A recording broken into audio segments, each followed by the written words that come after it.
Welcome, welcome to all. Thank you for braving the rain. Okay, I have a little joke for you. So it's French humor, so you'll forgive me. So, what do you call an art lover who comes? Why would an art lover comes with an umbrella to an exhibition? Make it an art book. Because it will be downpouring creativity. So I don't know if there will be downpouring creativity tonight, but I'm sure it's going to be thought-provoking. I love the title, Art Articulation and Abstractions. We actually had a couple of conversations on abstraction already at Alliance Française. Abstraction is a very interesting subject. So I will share with you what it means to me later on, once we listen to our panelists. Thank you for being here. Thank you, DakshinaChitra. Thank you, Anita.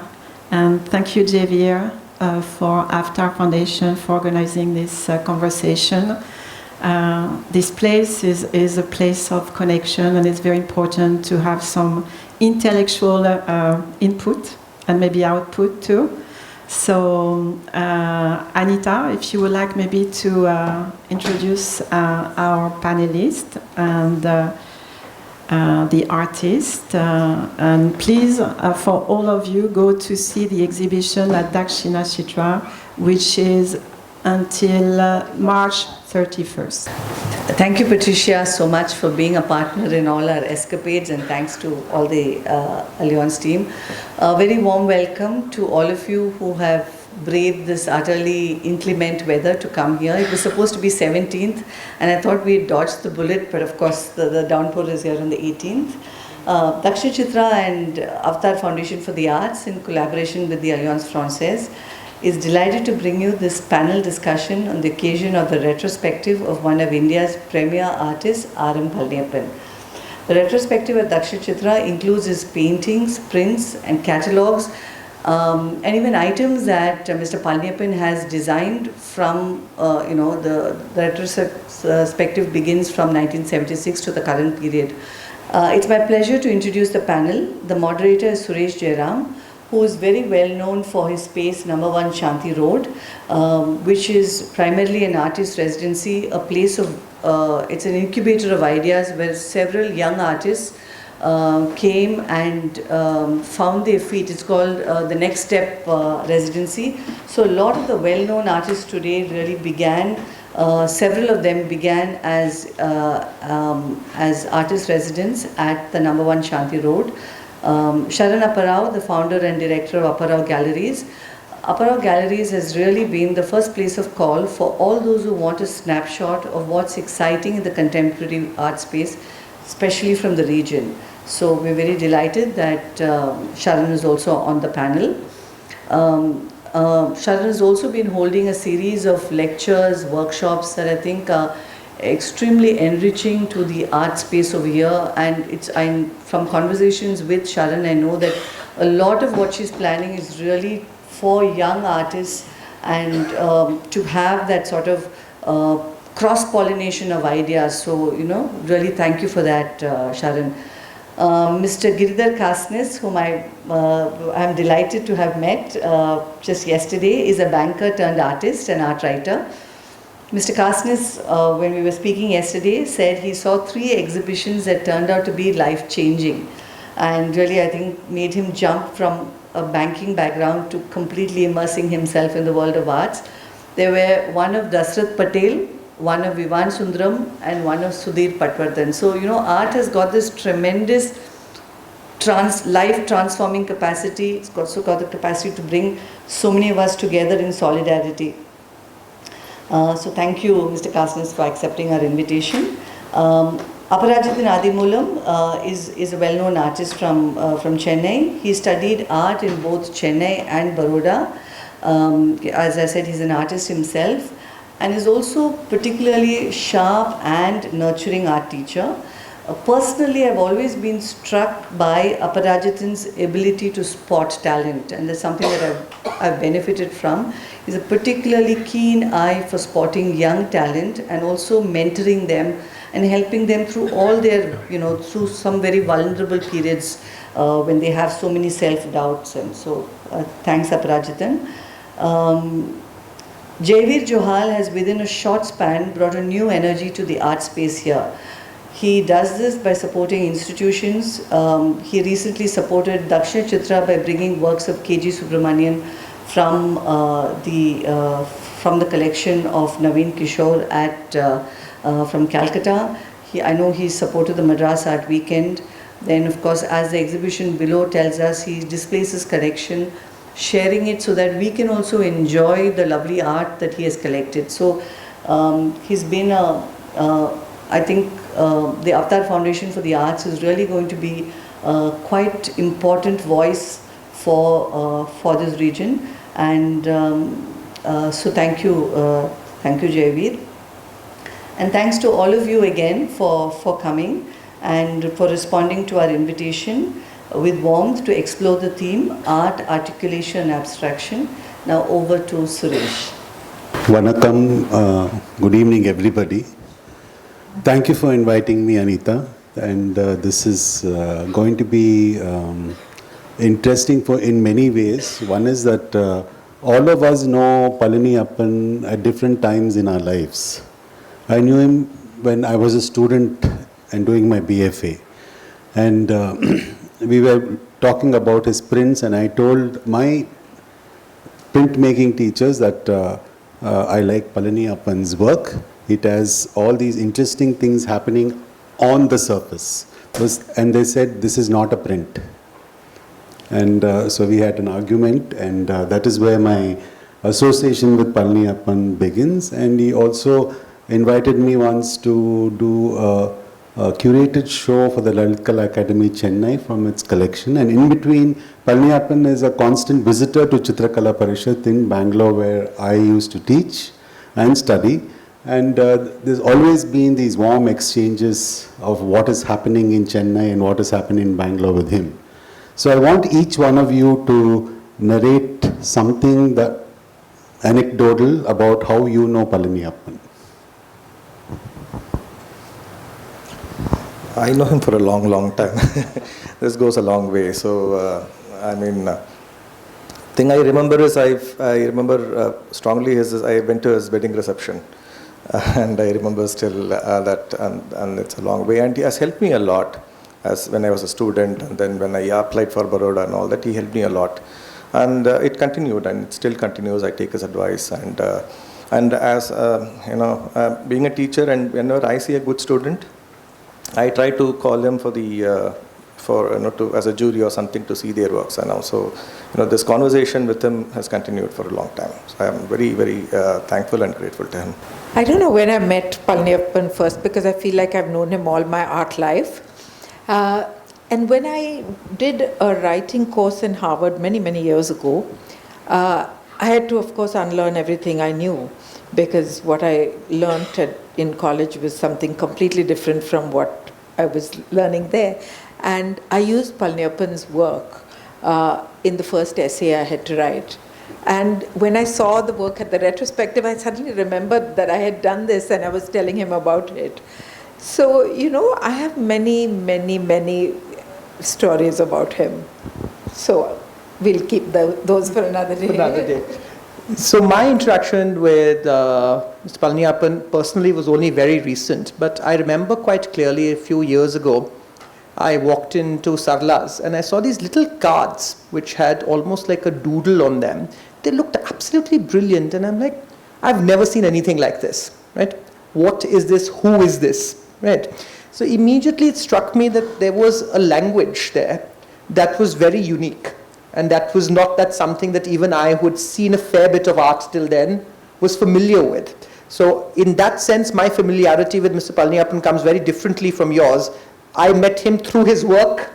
First I saw the work, I acquired the work, I've lived with the work, and then I had the pleasure of very recently spending a beautiful day at his studio. First of all,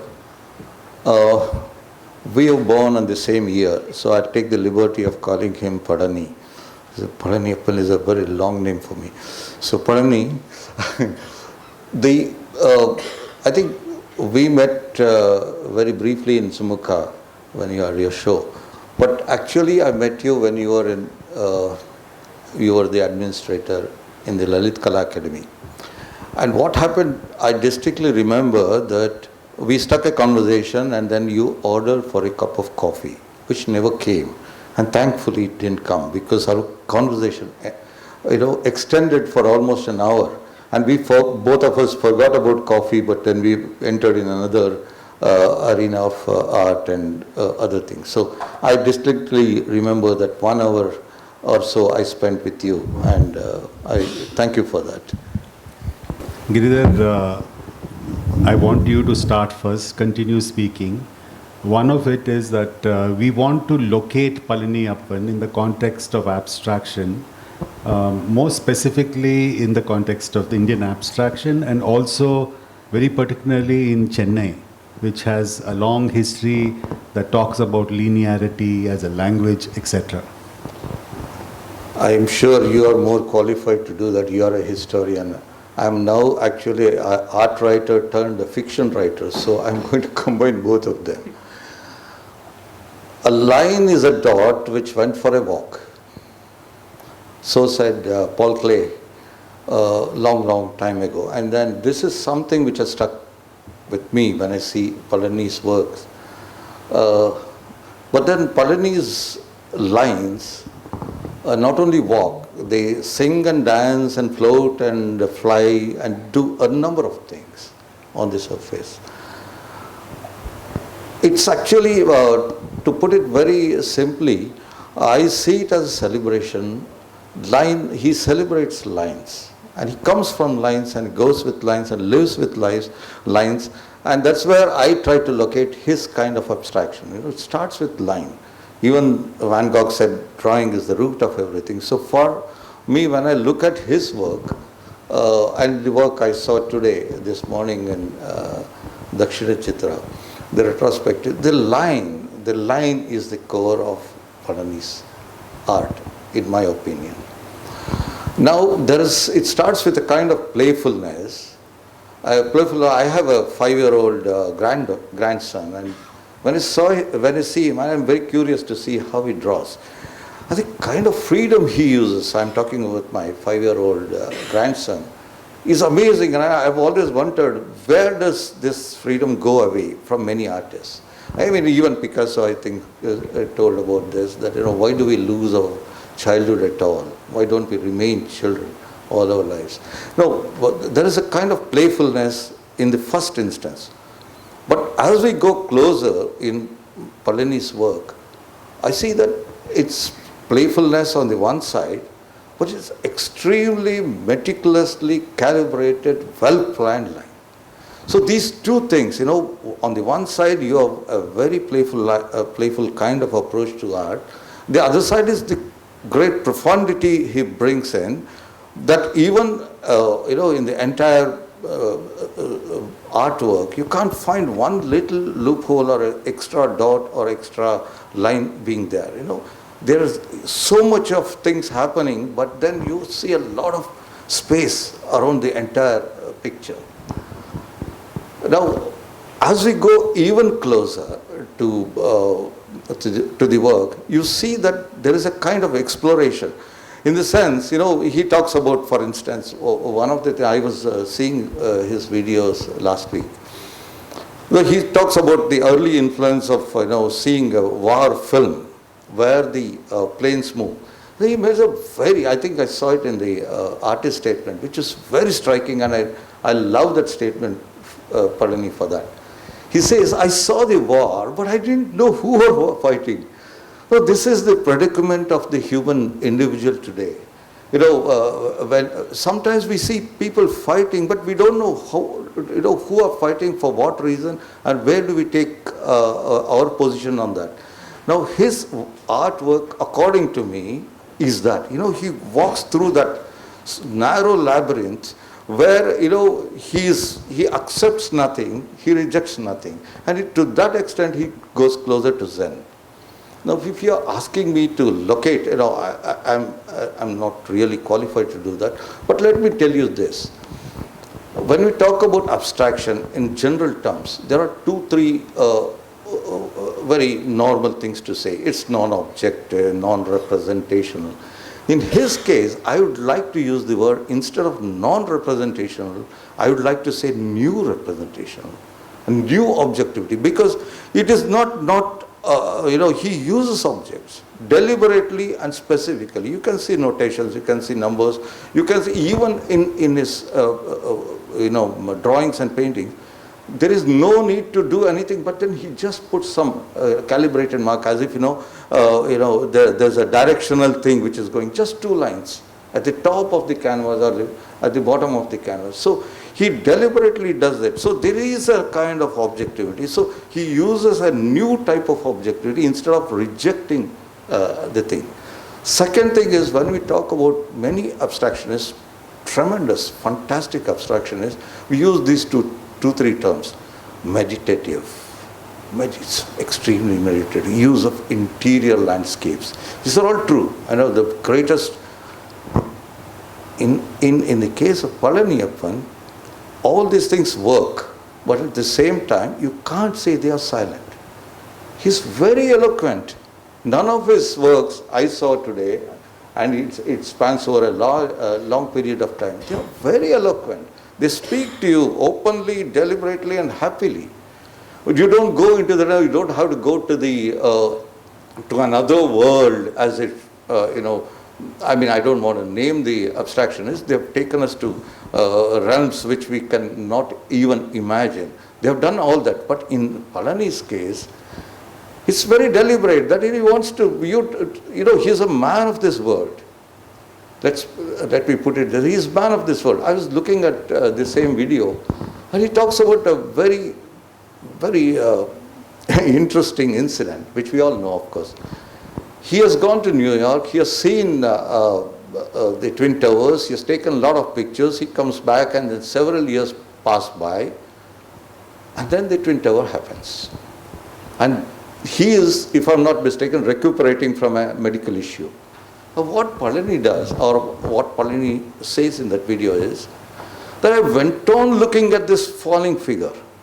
The 2 concrete structures, sturdy, built with the best of engineering skills. These 2 structures falling. And he says, I repeatedly saw that, almost as if in a loop. He sees these 2 things coming down, one below the other, one after the other, falling down. So my suspicion is, as an artist, at some point in time, he comes out of this political, right, wrong, judgmental or anything. He's just looking at that particular space. The Twin Towers are falling. There's something which is concrete there. Suddenly, it doesn't exist in the next moment. And there is a vacuum. So that is what actually grips him as an artist. I can't really locate him in, I've told in indirect terms what other abstractionist does. So he is very much in abstraction, but still he's an outsider in abstraction, according to me. He takes elements from a very deeply meditative, silent zones, but then he converts it into a very eloquent and very down-to-earth kind of thing. He's not a person who goes to Himalayas to learn abstraction or to be, metaphorically speaking, a silent world. No, he's sitting there, he watches the TV, he looks at the TV as a frame, and he sees these Twin Towers falling, and he keeps on seeing it. Falling, coming down, again a loop. Falling, coming down, the dust are rising. So he's looking at those spaces. He's navigating through. This is what I kind of put myself in your shoes when I saw what you were explaining. So he's looking at this space in a very different way than what we normally see. We know Twin Tower fallen, there's no political jargon, there is no excitement, there's no criticism, nothing like that. He's just looking at that space. And then I'll end up with one particular work, which I liked very much this morning. I forgot the name of the work. He shows an aeroplane. He loves aeroplane, he loves looking at landscape from a different perspective. He sees the aeroplane, and then the shadow I saw is that of a man with stretched wings. Thank you. Well, I don't know how I'm going to follow that up. Yes, that's a difficult one to follow. Well, I think I'll pick out a few words from your very eloquent explanation. And for me, Palani's work has, as I said, that word, the line. He makes the line fly, right? He doesn't make it walk. And that, to me, is in essence what I see. And this obsession with aeroplanes and war over a period of time can be quite mundane, right? I mean, it could have become quite repetitive. But what I find very interesting is how he has managed to keep that kind of line of thought going, but over a period of time, the work evolves. So I remember seeing in his studio, there's this large work of these airplanes which have been put together. And then there is a work that I have, which he's used the same kind of lines, but he's drawn out Berlin. I think Sharon and I had the pleasure of acquiring that work from you. And the photography is brilliant. I think none of us insofar mentioned printmaking, sculpture, etc. But I think he's a fantastic and brilliant photographer. And the photography almost has an element of the line in it. So when he's clicked that picture of the Reichstag, right, building, and he's drawn along with it, I mean, the use of the different techniques and materials within that one work, I mean, I would kind of agree with your professor, it's not a print, it's somewhere way beyond the print. But in a more positive way, right? It is creating a new language, a new kind of material that he's working with. And I found that absolutely fascinating. And for me, as I said, he makes the line fly. You know, when you talk about intuition, it has many layers of understanding, of experience, and many lives also. So I heard this lecture sometime, we talked about what intuition is. And Palani comes from a very traditional background, but very, when I say traditional, structured background, he comes from a Chettiar family, and you know how they're structured, they're ritualistic, they're religious, they have a lot of things from the past that they carry with them. I find that he's carried all that into his work, and he has distilled that into a beautiful visual language. So I don't think he's an abstractionist. He's actually brought those experiences in different visual forms. And of course, he's a mixed media artist. And the way he is eloquent, he has articulated these ideas that he's distilled in many levels and many layers. And so it is difficult to position him and put him there. I can only say he's our best kept secret. And for those who haven't discovered him, I feel very sorry. Now, Prajitan, you have the privilege, I can say, or to have seen with your father and the others around him, this whole idea of talking about line, especially from the Madras College of Art. And we also discussed this. What do you see that Palaniappan taking from the Madras College of Art or from his seniors who he admires, and what do you see that he is abandoned? As far as abandonment, I think we can in the later half we can discuss. See, locating Palaniappan from a teacher's mind point of view, I see him because he studied in the college in the late 70s, and that was he's the last of the great modernists which the Madras School produced. Starting from the moment Rai Chaudhary enters the college, till then it's a colonial school, dominantly working on decorative art, and then there is some academic realism also being practiced, but basically the college it's a colonial school with more importance to decorative art. And the moment Rai Chaudhary enters the college, he brings in this idea of the artist as a cultural body, the person and one who is empowered, and who has the ability for transformation. So that Rai Chaudhary brings into the college, and then that sets in a set of brings in modernity to the Madras school before then, and before and after. So if you see from the 30s on, Rai Chaudhary's monumental works, which defines our nation in some sense, because of his, he had a great, as a huge artist energy, creating an identity for a nation. So this modernity, I see him as continuity of that modernity. And by late 40s, like you can see, Panikkar starting progressive art painters association. So all this idea of modernity, it's not only in the college, but also you have a great Tamil literary modernist movement happening. So it's a very vibrant time, it's a period of where India becomes independent, and there is a rigorous practice in the college. It's like which Rai Chaudhary introduces.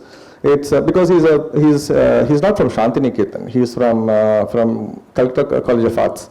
So he brings in this academic realism, which he insists, that the students practice academic realism, as well as there is this great the techniques, the Indian art techniques that which was prevalent in Bengal, using wash and watercolors and all that. So there is two. He's trying to bring in two. This idea of this idea of Indian modernity is that's where it is forged, and then you had brilliant students. You had KCS Panikkar, you have Dhanapal, you have all the students, like right from Dashrath Patel to Munuswamy, Santan Raj, Krishna Rao, and so on. And they all went on to become teachers, Anthony Das and everyone. So so when you look at these. The concern was modernism, like how Panikkar's work, or even, I would take this example of Dhanapal's Avayar, that sculpture, which is like, it's a Tamil icon. Avayar is a huge Tamil icon, but then he had created his the sculpture has so much of work with form, he has worked with the form, the human body and the form. And it looked it's a modernist take on something traditional. And so sets a language, that sets the language through which Santan Raj and Munuswamy comes.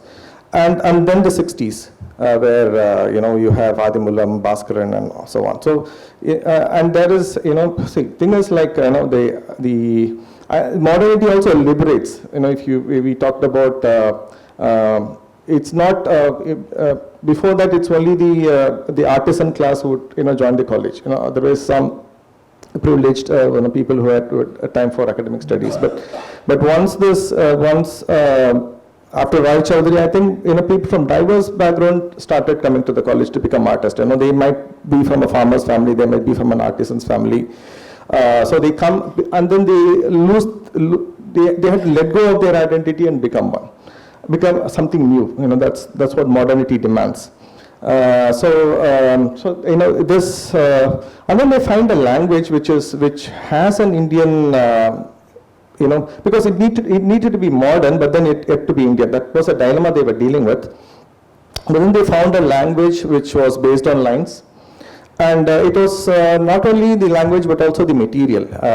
They were canvas oil painting was not seen as something big. Usually in any art school, this hierarchy of material is there, where the oil painting is seen as something which is a big achievement, and then you progress towards oil painting. But I think if you look at Madras School, the importance as far as the creative artists are concerned, in the 60s they had a simple blotting ink paper was the hero, in the sense, they used a blotting ink paper with pen. So the moment the pen stops at a point, then it blots. So then they were able to create, and then you will not also be able to stop the line. You have to keep moving because of the paper, the simple paper. So I know these are all, you can all see this in Palaniappan's work, because the way he uses, he breaks away from the hierarchy of material. He uses paper, he uses print, and he sticks something on it. There's a tape on it, there's something on it, so that there's that. He's,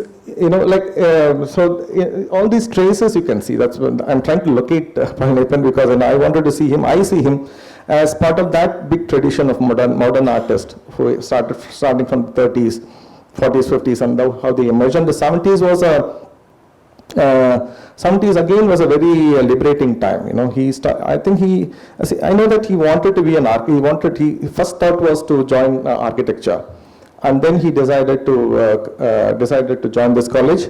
But I know this emerged in the college. It was at peak of its power in the 70s. You have all the great teachers from Munuswamy to Santamraj to Anthony Ross. I remember he said, Vijay Mohan in the first year, Alfonso in the second year IPC, and then you have Munuswamy will be, I think, coming in the third or fourth year. So like that, you have all these big masters. And I think it completely changed him, his, and I think he took it really intensely. You could see his students' work. He took it intensely. And 70s is also a very liberating period. You had the big hippies movement in the 70s, which had this idea of globalization, like, you have the west-east boundaries are merged or broken. And India is also emerging as a nation of its own, had on an international level.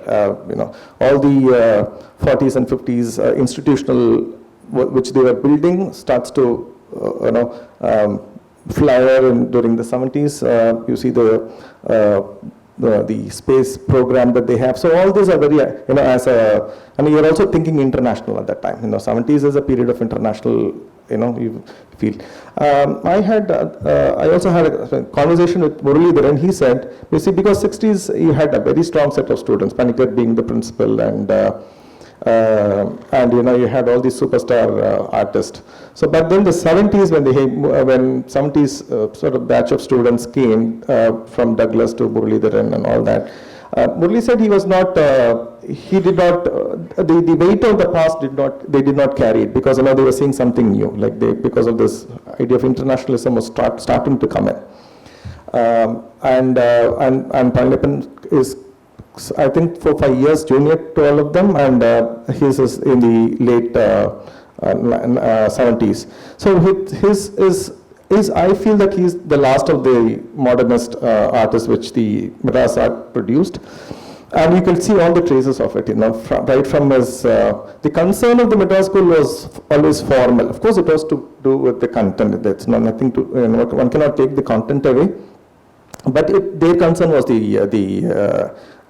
form, it was formal, and the concern was formal, the way the line can be drawn, how the composition is done, and then he carried on the concerns of that formalism. So you have that very strictness in his work and the way he handles the material, and also breaks the hierarchy, which is inherent in that school. So all that is a combination that you could see in his work. And then he was also identified by all these artists. The artist I mentioned from Munuswamy to Adimalan, they identified him as the next big artist or the next inheritor of that tradition. That's why, you see, he got his national award, he was hardly 28, 29. So he had this recognition, but recognition from the art fraternity. That, I think, is where we have to locate him. There's something interesting that we all see from the images that are there in the background also, that there are these overhead kind of views. So actually, if you look at it, Palaniappan is flying. So he's got a bird's eye view of the landscape. So he's almost, the trajectories he's trying to draw is almost like a cartographer. He's mapping out the landscape. But at the same time, he's so representational. We don't know what or which is this particular landscape, but we know that he's so interested to look at this landscape from above. Cosmos is so important in tradition, and this is where he's distilled the idea of the cosmos so beautifully, and it's so vast, the subject is so vast. I think he's taken it from one extent to the other and still discovering it, because the line only becomes part of that journey. And I think in many ways, you talk about the line as being the metaphor for people, artists from here, which came from tradition. But I think he's gone in a completely different direction, using the idea of the space and the cosmos in a very constructive and yet very, I think he brings an ephemeral quality to the work that talks about this idea of flying. But again, there is a very important thing when we look at his work in a philosophical context of universalism. So there are no trappings of trying to represent anything. And it's not at all Indian, and it's very international, because anybody can relate to what he's done, whether it's a very simple Indian person, they can relate to it, or somebody who doesn't know Indian philosophy. So he really has a very international quality to the work that he's put Which is why I think it's difficult to locate and place him.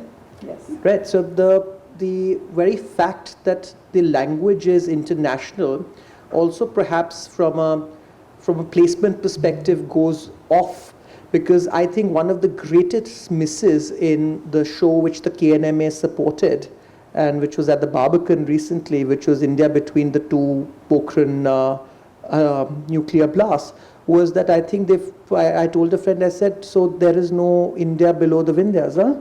Because there was literally little or no representation. You become a true South Indian. Yes, so on a context, how do you place him? How do you locate him?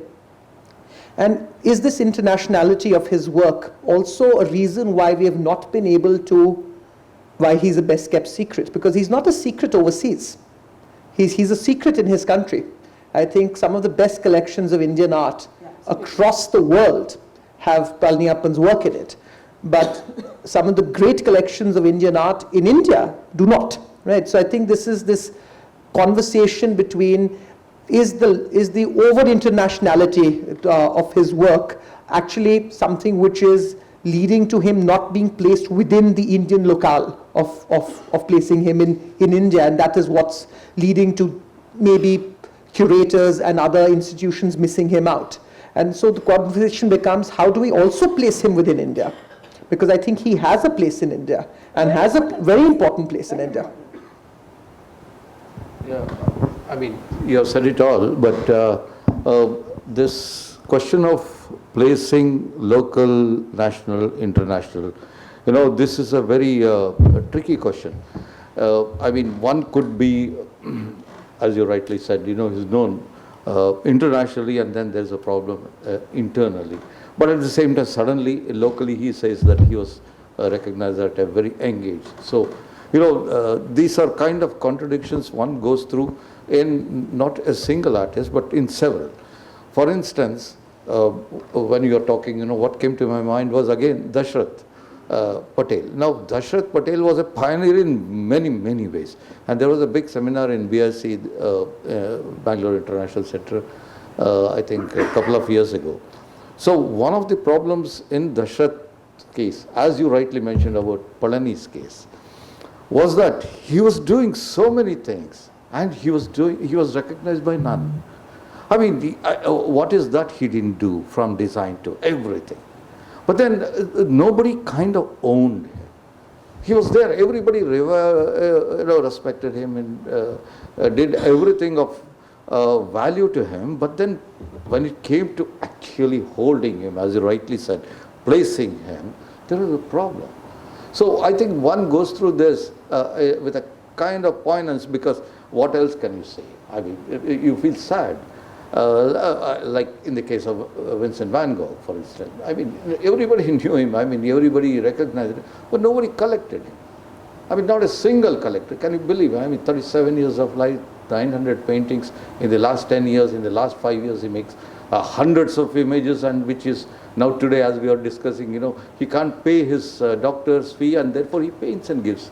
Dr. Gachet, number 3, of the most important paintings of that century. I mean, today is talk. But when he shot himself in 1890, there's nobody to see him, because they were treated as sack paintings.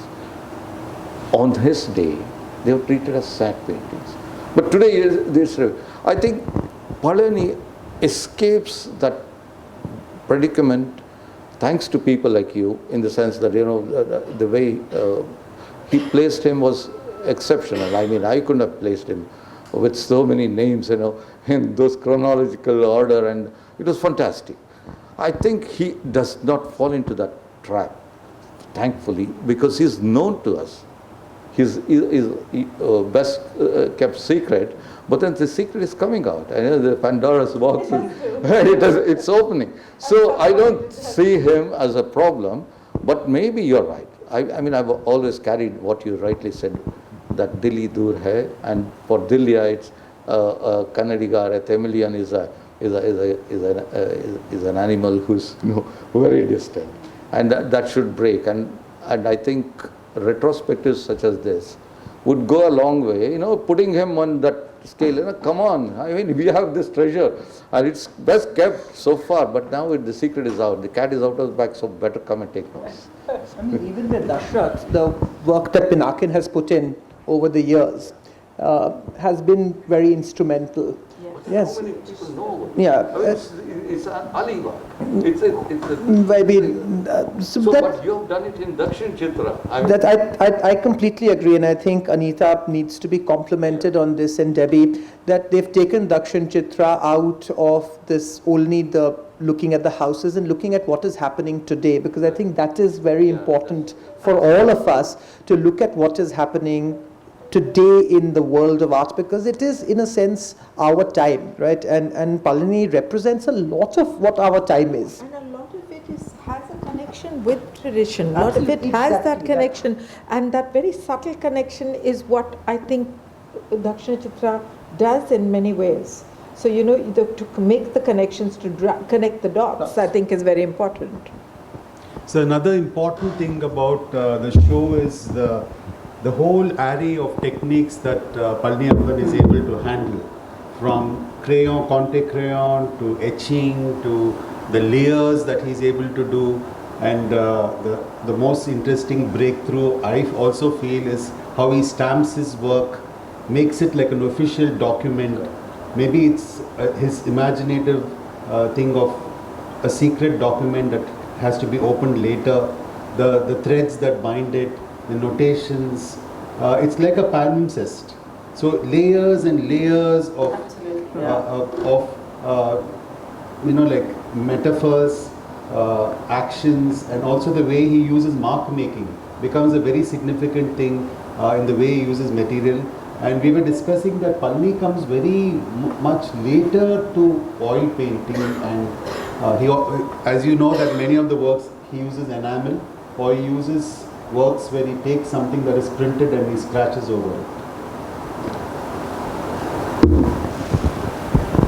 No, I think those canvas works are much later. If you see his earlier works, it's all he uses multimedia as Sharon said. So there I could because he was also engaged in he was in Lalit Kala Academy, and there is also spells of a break that he had, and then there is a transition. But then he kept working. There's a transition that you could see from he was. So his canvases. I really like these canvases. And I was thinking about his works. This is there is a reference to math, but it's not mathematical. There is always these sort of numbers which comes, but it is a sort of a reference that he has.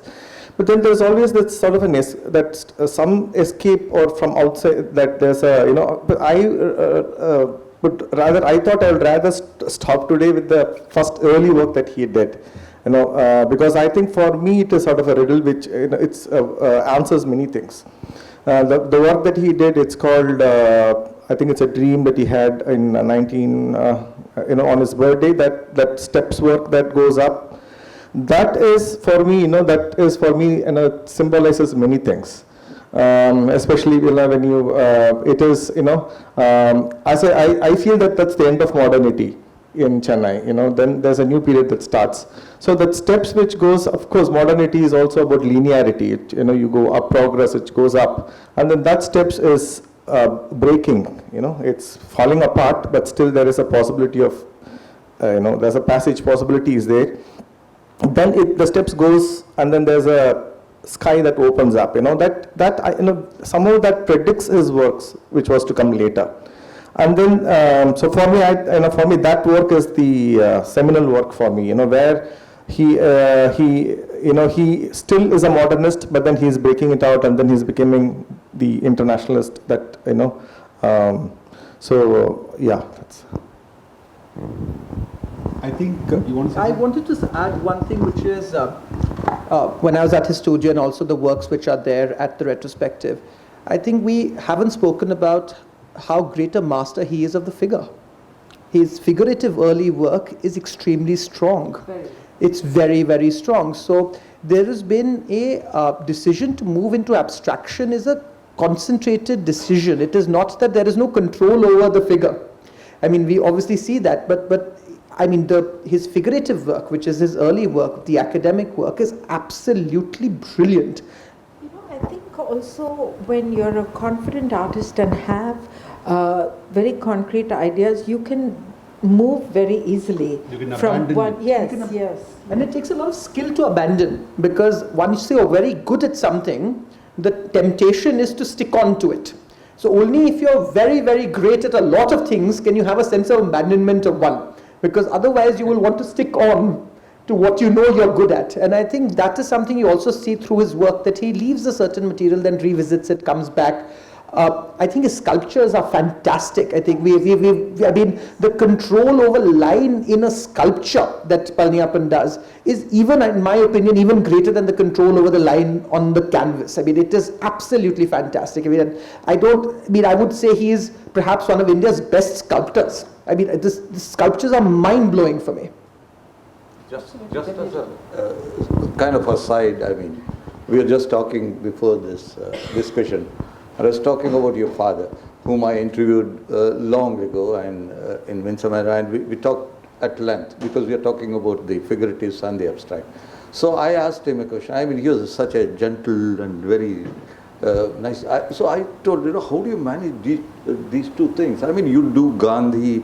I mean, it's made you so popular, Ananda Vikatan and all that stuff, and then you do this, abstracts. No, he just looked at me, as if I've asked her. But then he was such a gentle soul, He just said, there are two departments. It was such a simple answer. I mean, he just said, that's it. Adu vere department, idu vere department. I mean, so the question is that they don't actually abandon. Actually, they complement. I mean, the figurative comes into. I mean, that's the beauty of some of the things which I recognize today. For instance, again, I have this habit of seeing this YouTube videos or something come to me. Now, the question was like this. It was a simple question. An aeroplane starts from, let's say, Washington, D.C. and lands in Bombay. It's a long distance flight. Why doesn't it go like this, point to point, and why does it take this curve? That was a kind of quiz question which was asked. Now you go from here to Bangalore, but Chennai to Bangalore, I know it goes to Katpadi and this straight away. But when you're flying, you don't fly like that. And there is an explanation. I would encourage all of you to look at that video. It's there everywhere. It says because of the circumstance, the way Earth is, and the way the airplane takes off, and then it goes beyond time zones. It pauses. What is in DC is not the same time as today. So time and space is different, and therefore it doesn't go straight. It takes this curve. Now, when I saw, I had seen it just recently. I mean, it just came. I don't even know whether it's valid or it's fake or anything. But it sounded very interesting, mysterious.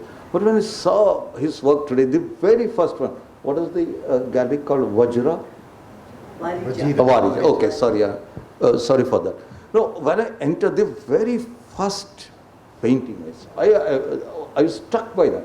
Because what he does is he uses straight lines, he curves those lines, and then the third point which really struck me was he puts some arrows in ways which is outside the canvas. So, he's bringing all these three elements in one thing. What I took, 2 minutes to explain all this movement, he's just making it in a single frame. So that was, I thought, how did he do it, long ago. I saw this video last week. So he's actually addressing time and space and moment and memory, but he has done it long ago, maybe ahead of time. So this is another problem, one of the problem being ahead of time. Pioneers always fail. The first person to invent the matchbox failed. The first person to invent a toothbrush failed. The first person. Luckily, yes. And Sadanand made a very interesting observation. He talked about some person who wrote this book, and that person was obviously writing this fantasy. But he says Palaniappan picked all that without knowing this book or without knowing this, and articulated those ideas which were too much ahead of that time, even for the writer. But he's done the same thing. So a very, very significant thing is also to talk about Palaniappan as a printmaker. Once you look at his work, there are times that you forget it's a print. And you are looking at a work, and there might not be an exact replica of the print. That is how a print is judged. When there are multiples, exactly the same. He abandons this rule totally. Yes. I think it's a very, very liberating moment to say that I will do whatever I want, and it's okay if I'm not accepted. And this is what we see in many of the works where he takes the liberties to do this mark making ideas. And so is there something you want to say about it?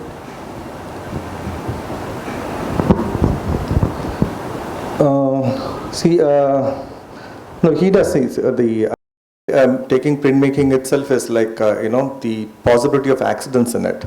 Even the other day he was talking about errors, like how errors is what creates everything, So printmaking, though we do think of editions, but then there are lots of possibilities of errors. It's like, it's not in your control. In that sense,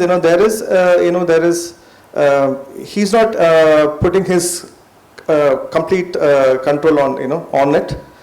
There is some level of control, and then there's some level of accident in it. The chance that it takes. That is why his work is. That's why his work is so fragile in terms of it can change, it can move anytime. That tension is there in that work. It is even for him. If he captures it, it might change if he leaves it for the next day. Sometimes it could be that challenging. So that possibility of change, that fragility is there in his work, and that's what I think there is no work is complete. It's always there's some sort of there's no closure in painting, in art. Douglas uses a nice word. He calls it postponement. There is always this postponement that is happening, and that you can really feel in his work. There is always the other chances. There's multiple other chances to it, and yet it is there by some sort of an accident, and then you cherish it. And we are all born like that, I guess. All our chances. He edits it so beautifully, in spite of you thinking that there could be more. Yes. So we've talked about so many aspects of Palaniappan, and one of the important aspects, and maybe this can be from the audience also, Palaniappan as an administrator. And for the longest time, we all know that he was kind of in charge of the Lalit Kala Academy studios in Chennai. The most difficult job. And for that, congratulations. Because it is a really tough job doing the balancing act of dealing with artists who are younger than you, and also dealing with the administration and the government.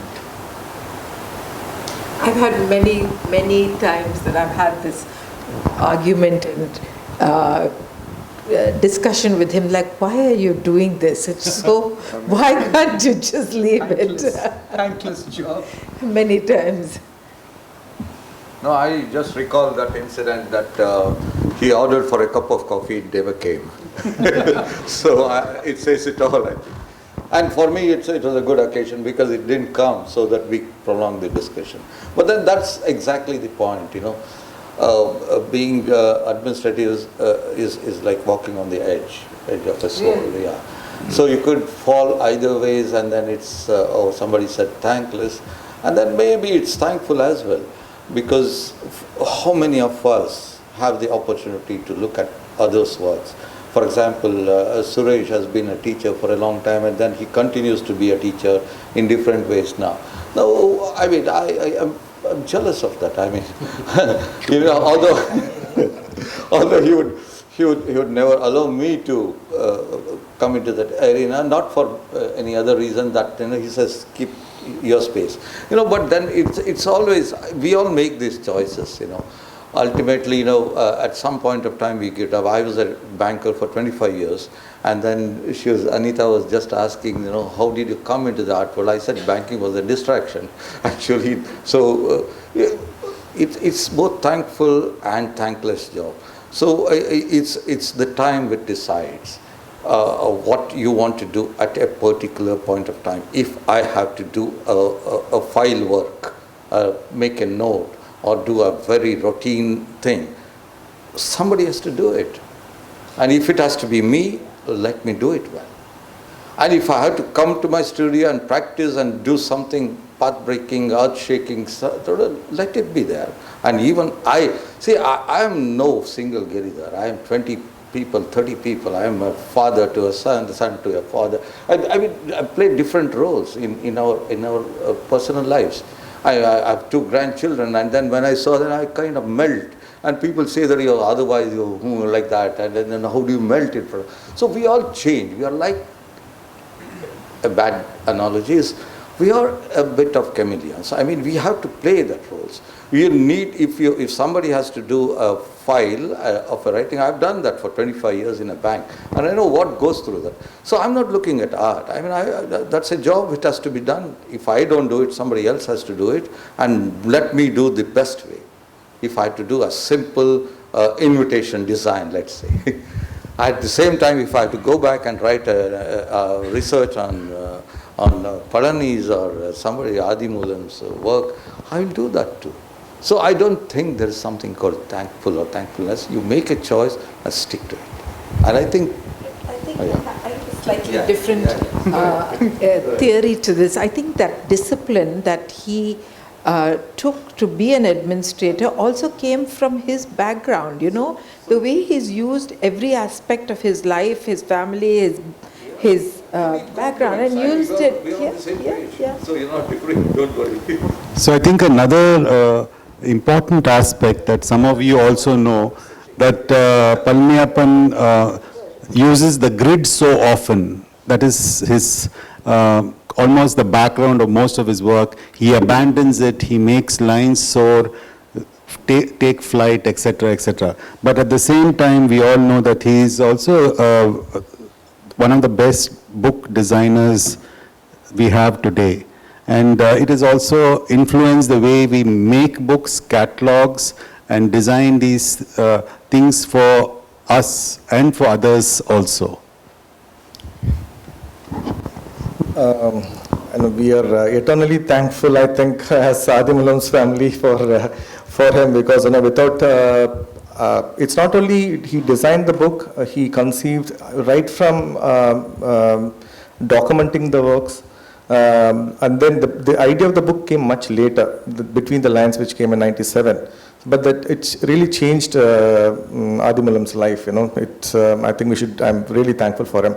But the greatness of Palaniappan is in the sense like how he adores his predecessors. Like he liked Adimulam, he liked Munuswamy. He went out of the way to document their works. Not only them, the other artists too, Alfonso, Murugesh, and many other artists. He has photographed them. He took photographs of their works, tried to do some interviews. And all this, it's not part of academic at all. It was not part of, he was just working in Lalit Kala Academy. And it is because of him, there is lots of documents. it comes from his deep sense of belonging, and then also identifying who his predecessors are. That is very important. It went two ways. Like they identified him as I remember my father saying like he was the most important artist. He valued him so much. And it's vice versa. He also identifies his who he is inheriting from. And then he has, and for Madras School, I think he has done an enormous service, and encouraging younger artists, designing catalogs, and he would spend lots of time. So his is a big service, I guess. May I come in here? Please. This reminded me of a conversation I had with Rekha Ratwatia just 3 days ago, and she called it the genealogies of belonging. What are our genealogies of belonging? Not in the sense of who one's parents are, but who are one's mentors? Who are the people that have come before you? Who are the people who have laid the path for you? And I think that's very important, because there is this slow erasure, especially with the commercialization and the commercial end of the art, which speaks only about values and then sales and records. And then obviously there is a whole political side to it. All of those, so the importance of this genealogy of belonging, I think is very important. And I think from what you've said, the service that he's done to his ancestors, in a sense, right, is very important. I think we've covered Palaniappan in all ways. Okay, one is left. Please tell me. Palani as a conservator. Okay. Very good. I heard about this. I think we need to take lessons or make Palaniappan teach us how to conserve not only our own works, but the works of others who are so important in our lives, because most of these works are deteriorating not only because of the weather, it's also because of we don't know how to do these things. And I'm sure Palani will agree with me that if he can share this knowledge with us, like how he's shared many other things with us and made us what we are in different ways. And we have to be grateful for him to do all that. Yes, you have something else? I know, okay.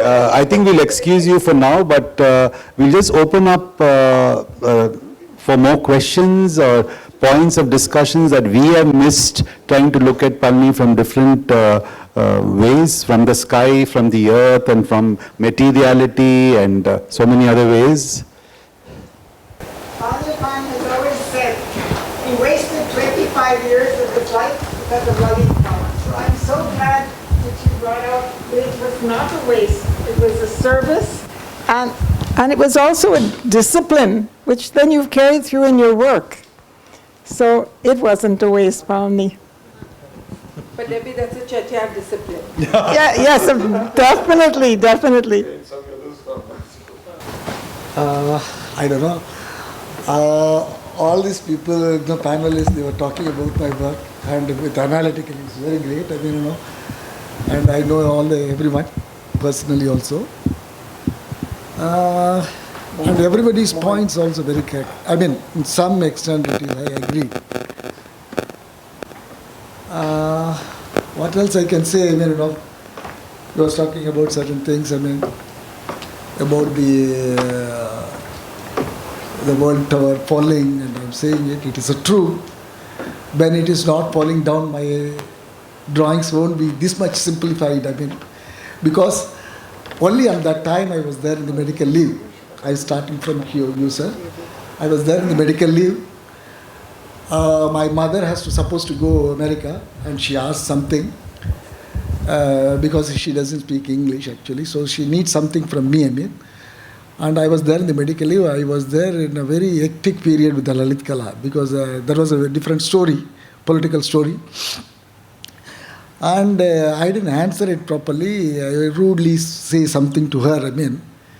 My daughter was there actually.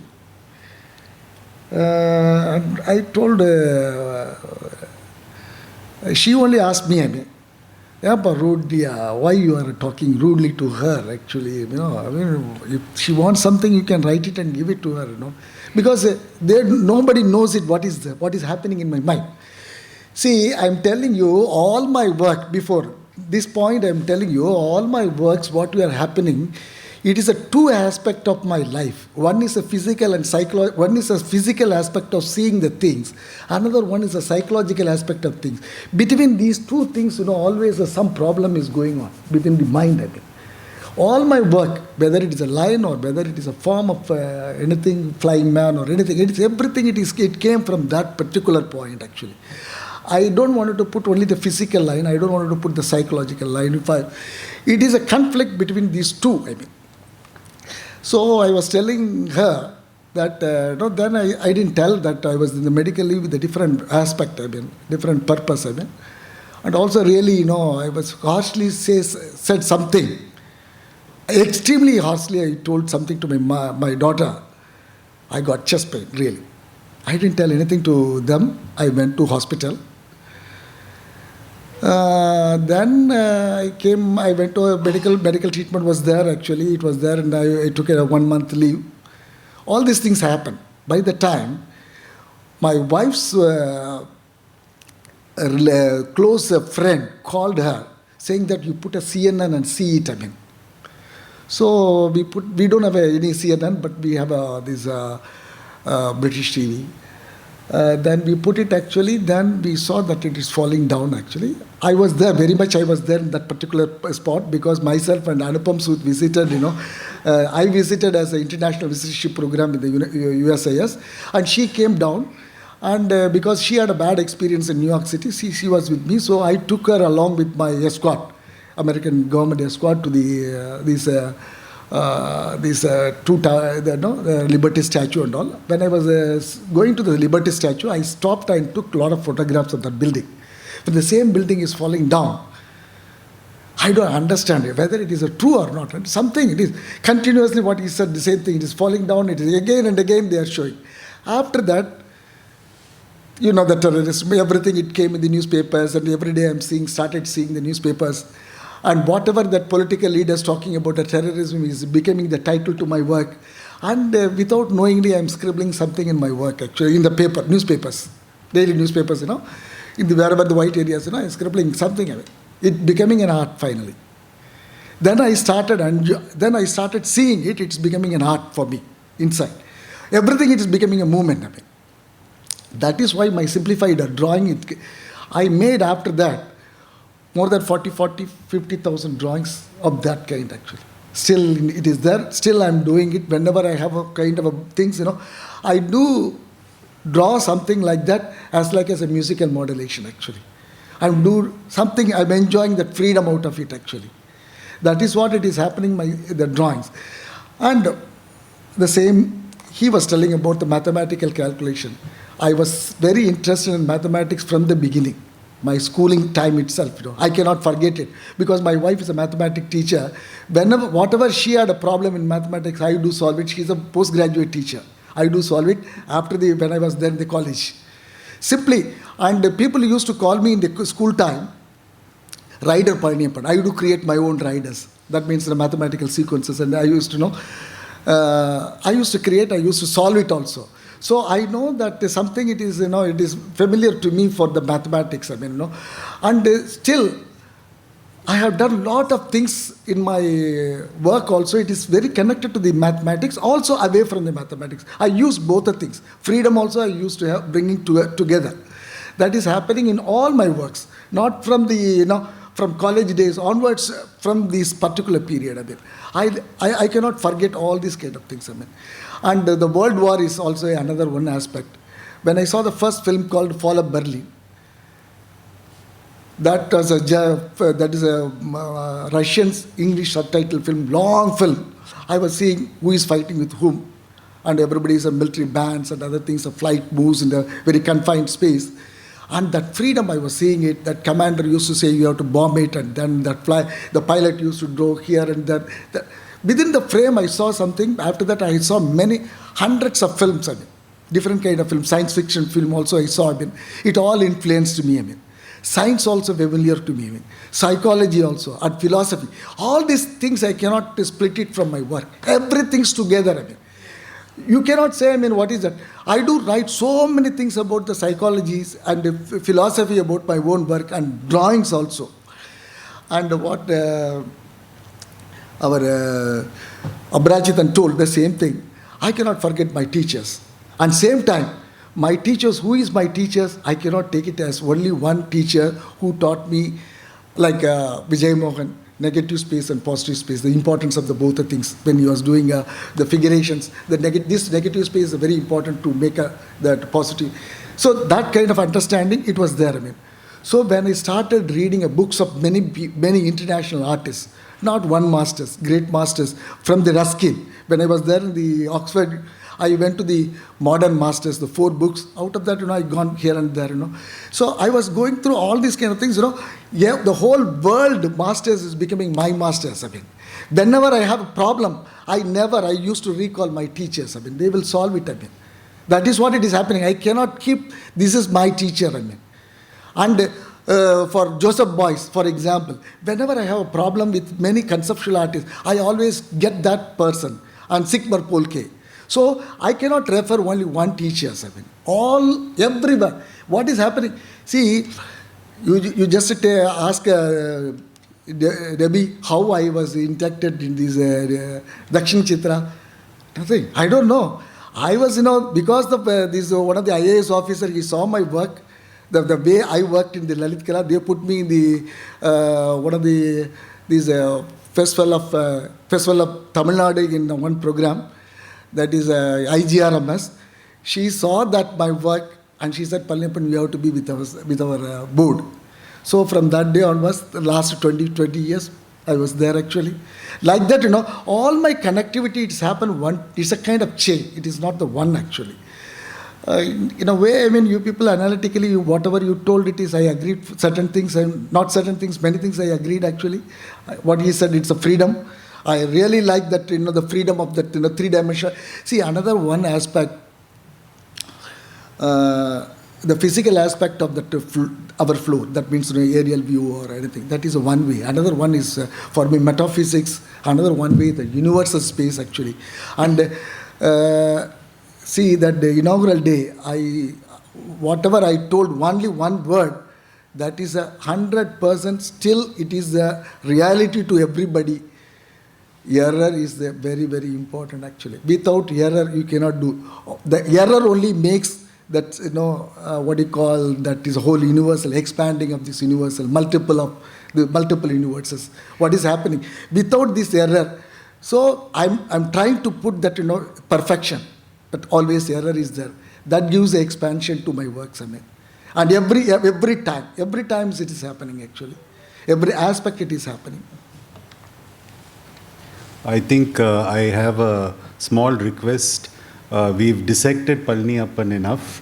So I think I had conversations with Mr. Paneerselvam yesterday about universality and how do we locate Palaniappan in this Tamil cultural context. So I want you to say a few words, and I found it very, very interesting. Things that private conversations will pull you out. In this era, it's not just social media, even domestic conversation becomes public. But anyhow, that's how life is. I have a particular understanding of what I call as Tamil modernity. And I consider this Tamil modernity as 2000 years old. The essence of this Tamil modernity is body as real. Since it considers body as real, the Tamil word for body is May. May means truth. The moment you consider body as truth, you address hunger, you address illness, and that's the reason there is one fascinating line in Sangam poetry called Pasipini Maruthuvanin Nella Arasan. That is, a good king is the person who addresses hunger and illness. So that's a line, the Pasipini Maruthuvanin Nella. For me, that essentially captures this idea of exploring various things and being universal. Therefore, that Sangam song is not restricted to Tamil. It applies to everybody. You take a song like Yadam Ure Yavaram Kelir, it applies to everybody. If I go to Adimulam's sketches of Veena Dhanammal, it is for everybody. it actually captures Veena Dhanamal at a particular period of time where somebody comes and changes the performance space. And the transformation of the performance space comes out in that sketch. So, therefore, with the Palaniappan, what we see is taking it to everybody.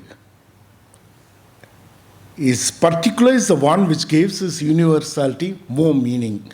His universality does not come by lack of particular. There is particular, but not any particular is overemphasized. These particulars are subtly embedded, but these particulars help him to soar and make it universal. Therefore, thank you for doing it. Thank you, Palaniappan. So should we wind up, Anita? Thank you very much for being who you are and giving us the space and opportunity to talk about your work. We are all very grateful. Thank you. Thank you. Thank you. Thank you.